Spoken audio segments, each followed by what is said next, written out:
We're going to continue to work with non-destructive edits and then try and improve this image of Stonehenge being on this cliff. So let's go ahead and zoom in on our image. Again, I press the letter Z so I can call up the zoom tool. And you'll notice, I'm going to turn off the visibility on Stonehenge. There's this big rock on the cliff, and Stonehenge is just kind of laying haphazardly on top of it, and it doesn't look natural. So what I'm going to do is I'm going to click on my mask on the Stonehenge layer. You'll notice that when I have the layer selected, there's a little square highlighting it. When I have the mask selected, it's got a little square highlighted. So you need to be careful that you have the right one selected. I'm going to call up my brush tool, and I'm going to paint with a black brush on my mask. And what that's going to do is it's going to add to my selection. I'll go ahead and make a little smaller brush. And where I saw that rock, I'm going to paint on my Stonehenge mask to bring back that rock. And what that does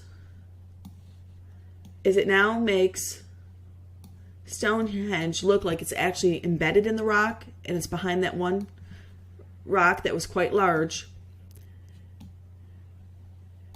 And I can go around all the posts or the columns here, the Stonehenge columns, the Stonehenge stones, and I can run my brush along there.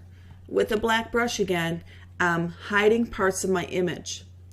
So if I turn off my visibility, you can see the whole image is gone. I can see where I'm putting my Stonehenge. If I turn off the visibility on ocean, you can see where I'm actually putting holes in my Stonehenge on my mask layer to allow parts of the ground on that cliff to come through on the rocks of Stonehenge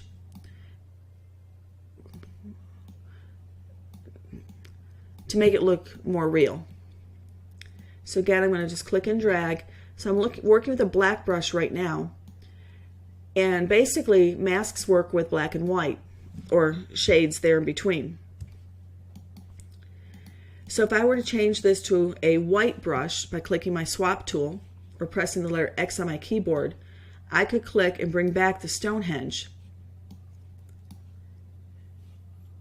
And I still have that other part of my image with the Stonehenge that I had on the other document with the trees and the ground. And I could actually bring those back as well, which wouldn't look good in this picture because we don't see any trees.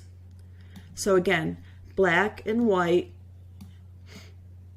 on a mask layer, and we can begin to blend these two images together. I just switch back to black by pressing the letter X on my keyboard. X swaps the two colors on my tools panel, changing the foreground and the background color. So that looks a little better now that I've got them more blended. And if we had some areas like up here, if I want to continue to clean those with my mask selected, I can go back to my polygonal lasso, and I can now come in and continue cleaning up any areas that stand out and aren't hidden perhaps by this new background. So I'm going to quickly do a selection here just to show you. Again, I'm working on my mask. I'm going to go back to my brush, and I'll paint with my black brush along that selection, and it improves my selection. I'm going to double click on my hand tool to go back out, and you can see now with that rock formation that was already on the cliff being a part of the Stonehenge, it looks a little more real. But you'll notice that the color differentiation between what we brought in and the picture we already had, they kind of don't go together. So we're going to try and improve that again in a non-destructive way. So I'm going to click on my panel, my properties panel here on the extra tool panel, and I'm going to open that up. I still have my mask selected, and down at the bottom of that panel you can see where I can click on this little icon, this load selection from mask. It's just some dotted lines, your marching ants. If I click on that, you'll see it brings back my selection. Now what I'm going to do, I'm going to close the properties panel. I'm going to add an adjustment layer.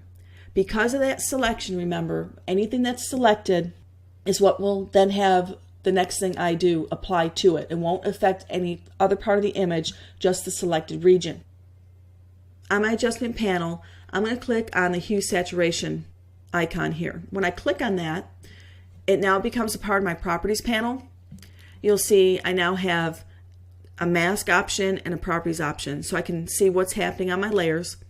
And what I'm doing is, again, only going to apply to the Stonehenge image. You'll notice that a mask is added to the hue saturation layer right above Stonehenge, and because it's got that mask, it's only going to affect the stone. So I'm going to go ahead and work with saturation and lightness. If I adjust the hue, what happens with hue is it changes the color, and I don't want to go for that effect so much because I don't want it to be standing out. I want it to blend in. So I'm going to adjust my saturation. I'm going to bring it down a negative number. And as I bring it down, you can see the tone starts to change. The saturation of the image starts to change. It starts to look more like the image I have behind it. So let me go to maybe around a negative 14. And then I'm going to go down to the lightness. And I'm going to do the same thing. I'm going to bring that to a negative number. Again, I can just click and drag. And I can find an area that I like, where I think it starts to look more like the image that's being placed in. So it looks like maybe negative 14. And I can click on my properties panel to collapse that. And we can again click on our visibility icon, our little eyeball on the hue saturation layer to see our before and after, see what kind of change that's made. And you can see how that hue saturation mask, influencing only the Stonehenge layer, has improved that image to make it actually look like it could possibly be there. So we've done some non-destructive edits by adding a mask to remove our background, and then we added an adjustment layer with hue and saturation, again with a mask, so it only applies to a certain area. And again, these are non-destructive edits. I can always right-click over here on my Stonehenge layer. I can disable my layer mask, and you'll see where we took the Stonehenge originally from, and that other picture, the background still exists. We have not removed it. I'm going to go ahead and enable the layer mask again, and there's our image. And finally, we can actually bring our layers together into one. If you recall, when we were working on the Stonehenge image and we first brought it together, well, Photoshop brought it together for us, we had 3 separate layers, and then we merged them. Merging is a destructive edit, and if we chose to do that now, we wouldn't be able to go back and edit later. So there is another option. Let me make sure my hue adjustment is selected on the thumbnail, the layer thumbnail is selected rather than the mask thumbnail. And I'm going to select Control-Alt-Shift and the letter E. On a Mac, it would be Option-Control-Shift-E. When I do that, it creates a new layer at the top of my stacking order, and if I hide all the other layers by clicking the visibility icons, you'll notice that I have a new layer with my image on it where it's been flattened into a single image, into a single layer. So that again was Alt-Control-Shift and the letter E. On a Mac, it would be Option-Control-Shift-E, and that merges your layers. Instead of making a layer that compresses all of them into one like we did on the Stonehenge, it creates a new layer at the top of our stacking order and puts all of our visible layers onto a new layer. And then we can continue to work with this picture, or we can then move this into another image if we wanted to work on it, or make any of the other types of adjustments to it. But if we change our mind, we can always go back and make changes down here where our layers still exist. So we've created a non-destructive edit by creating a new layer with our Stonehenge